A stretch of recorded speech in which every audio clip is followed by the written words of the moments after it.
Om Swastiastu. Halo, selamat pagi anak-anak. Kembali lagi sama Miss Dona. Nah, hari ini kita akan belajar mengenai tema 5, tema 1. Sama seperti tema-tema sebelumnya, di tema 5 ini kita akan belajar mengenai berbagai macam pelajaran. Ada PPKN, Bahasa Indonesia, IPA, IPS, dan SPDP. Nah, langsung saja kita ke materi yang pertama. Nah, untuk materi yang pertama yaitu materi mengenai PPKN. Nah, tahukah anak-anak bagaimana peristiwa pemuda yang telah terjadi beberapa tahun yang telah berlalu? Nah, peristiwa Sumpah Pemuda, persatuan dan kesatuan bangsa sangatlah penting untuk menjaga kerukunan dan kedaulatan bangsa. Salah satu peristiwa penting yang memperkuat persatuan dan kesatuan bangsa Indonesia adalah peristiwa Sumpah Pemuda. Sumpah Pemuda merupakan hasil keputusan Kongres Pemuda II yang diselenggarakan pada tanggal 27 sampai dengan 28 Oktober tahun 1928 di Jakarta. Kongres tersebut dihadiri oleh 750 orang wakil dari organisasi-organisasi kepemudaan. Sumpah Pemuda dirumuskan oleh para pemuda yang mengikuti kongres tersebut. Para pemuda berasal dari berbagai suku di Indonesia. Nah, para pemuda meyakini bahwa kemerdekaan Indonesia hanya dapat diraih dengan semangat persatuan dan juga rasa cinta tanah air. Oleh sebab itu, diselenggarakan Kongres Pemuda untuk mempersatukan seluruh pemuda di Indonesia. Sumpah Pemuda merupakan dasar untuk membangkitkan rasa persatuan dan kesatuan. Nah, sekarang ayo kita baca apa isi dari Sumpah Pemuda. Sumpah Pemuda. 1. Kami, putra dan putri Indonesia, mengaku bertumpah darah yang satu tanah air Indonesia. 2. Kami, putra dan putri Indonesia, mengaku berbangsa yang satu, bangsa Indonesia. 3.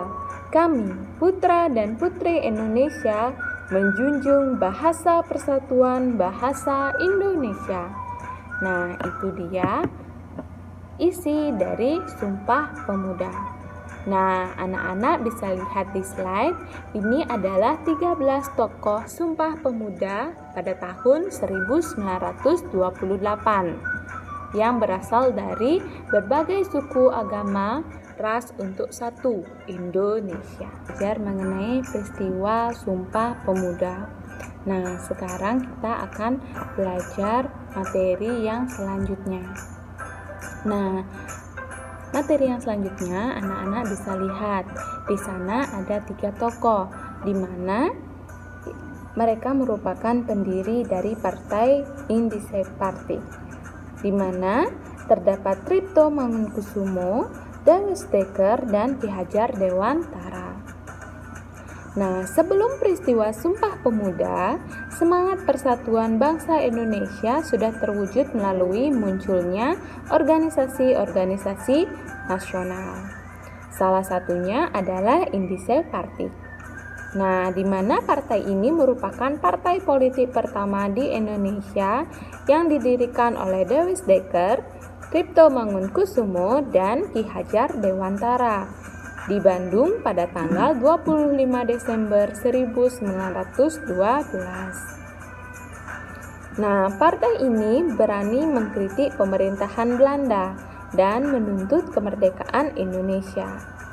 Nah, di mana partai ini bertujuan untuk mengembangkan semangat persatuan dan cinta tanah air bangsa Indonesia. Selain itu, partai ini bertujuan untuk menjaga persatuan bangsa Indonesia karena anggotanya berasal dari beragam suku, ras, dan agama.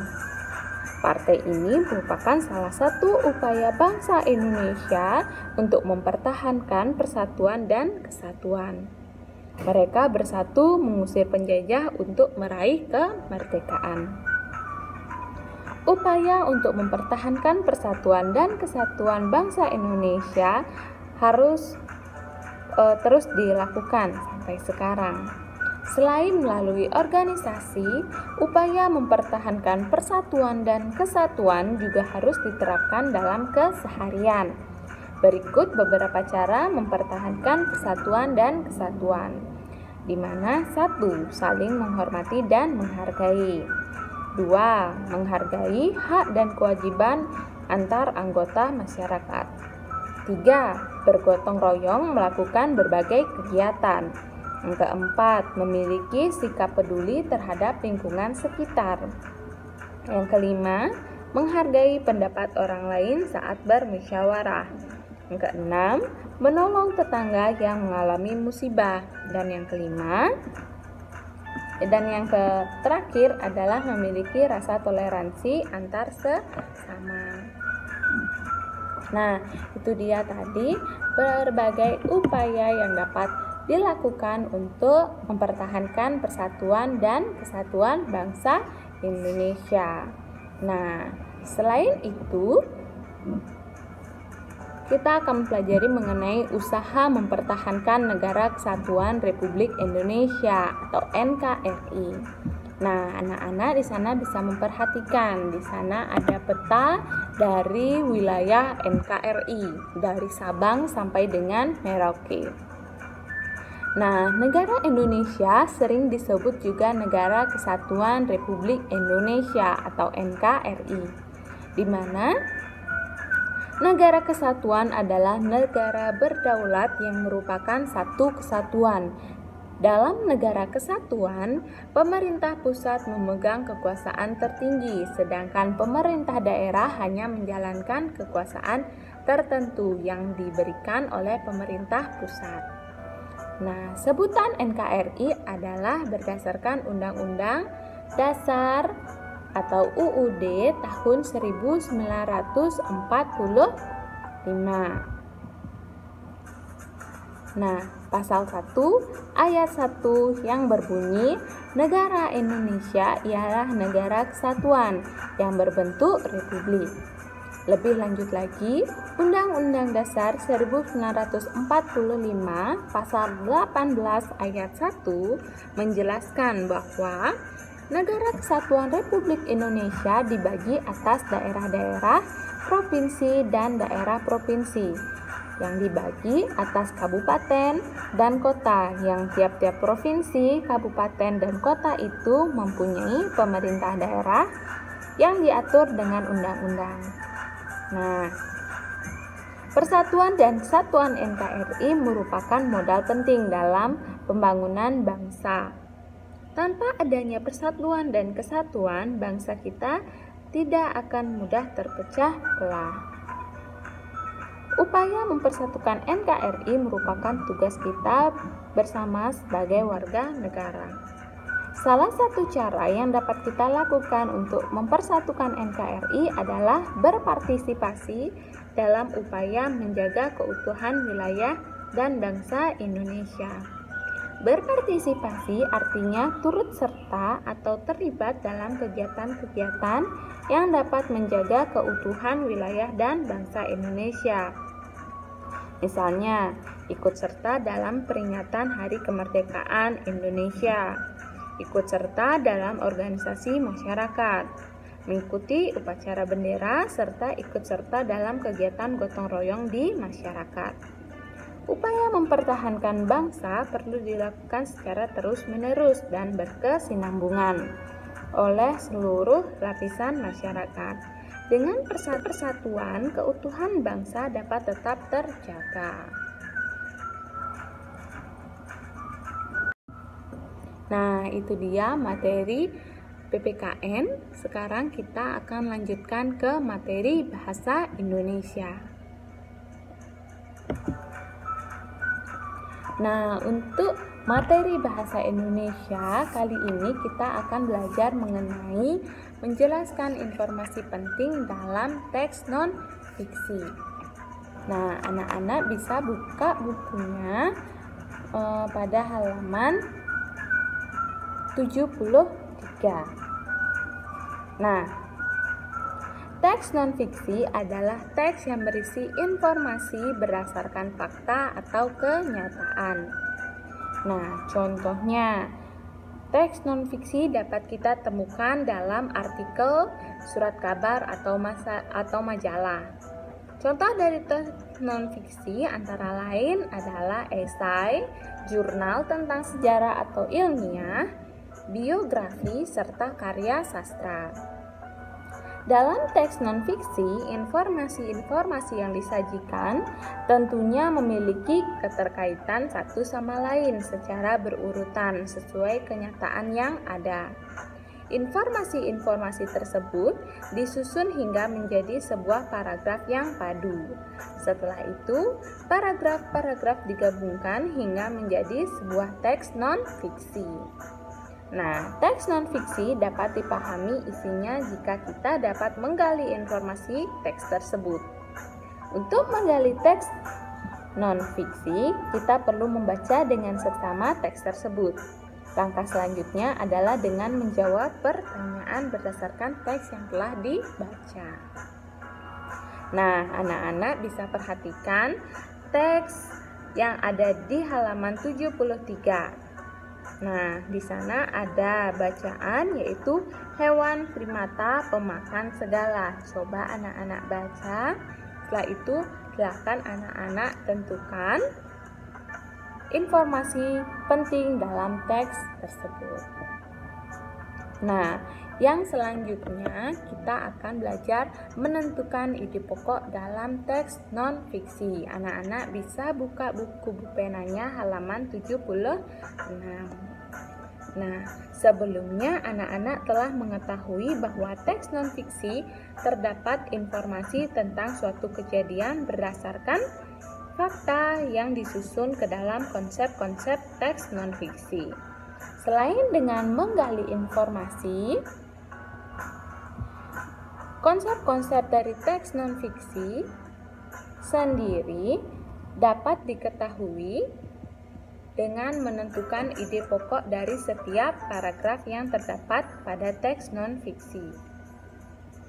Nah, ide pokok teks adalah inti permasalahan dari suatu teks. Ide pokok berisi gagasan dasar mengenai suatu hal atau kejadian yang ingin disampaikan oleh pembuat teks. Ada beberapa nama lain dari ide pokok teks, diantaranya pikiran pokok, pikiran utama, atau gagasan pokok. Semua istilah tersebut sama dan merujuk pada inti permasalahan dari suatu teks yang disajikan. Untuk dapat menentukan ide pokok teks, kamu perlu membaca teks dengan seksama. Perhatikan setiap kalimat pada masing-masing paragraf dalam teks non-fiksi. Dalam satu paragraf teks non-fiksi, biasanya terdapat satu kalimat yang mengandung informasi atau permasalahan dasar dari teks tersebut. Nah, kalimat itulah ide pokok teks dapat ditemukan.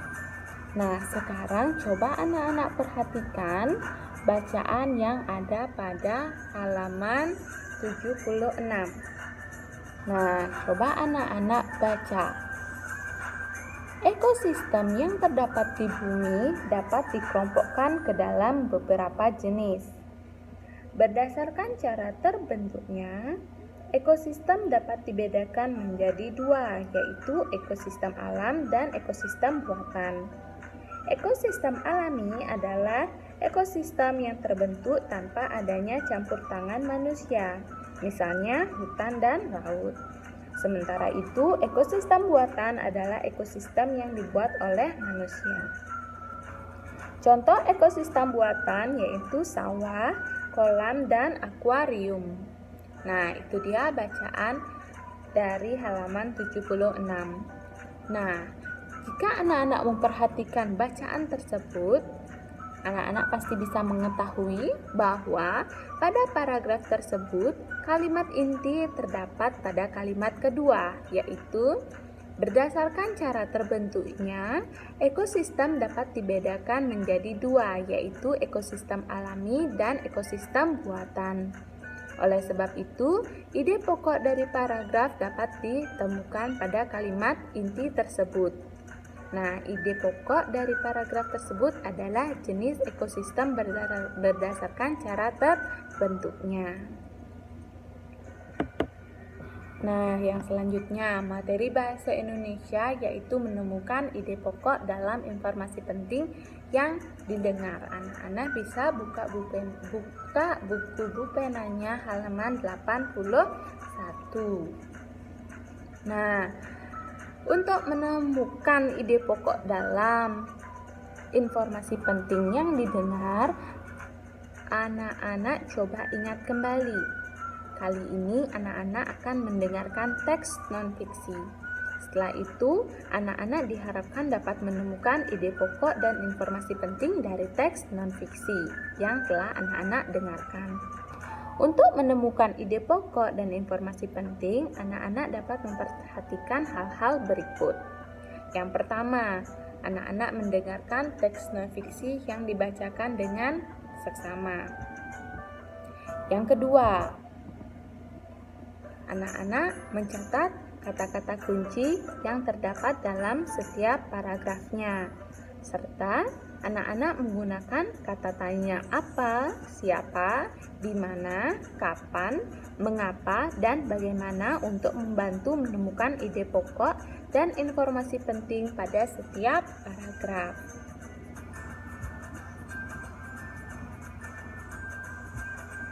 Nah, anak-anak bisa perhatikan bacaan yang ada pada halaman 81. Di sana ada bacaan yaitu penyu laut. Nah, dari bacaan tersebut, coba anak-anak menemukan ide pokok dan informasi penting yang terdapat pada bacaan tersebut.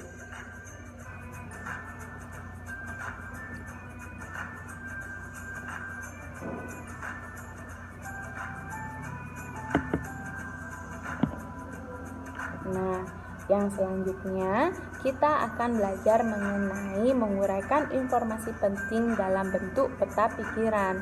Anak-anak bisa buka buku penanya halaman 94. Nah, pada kali ini anak-anak akan belajar mengenai menguraikan informasi penting dalam bentuk peta pikiran.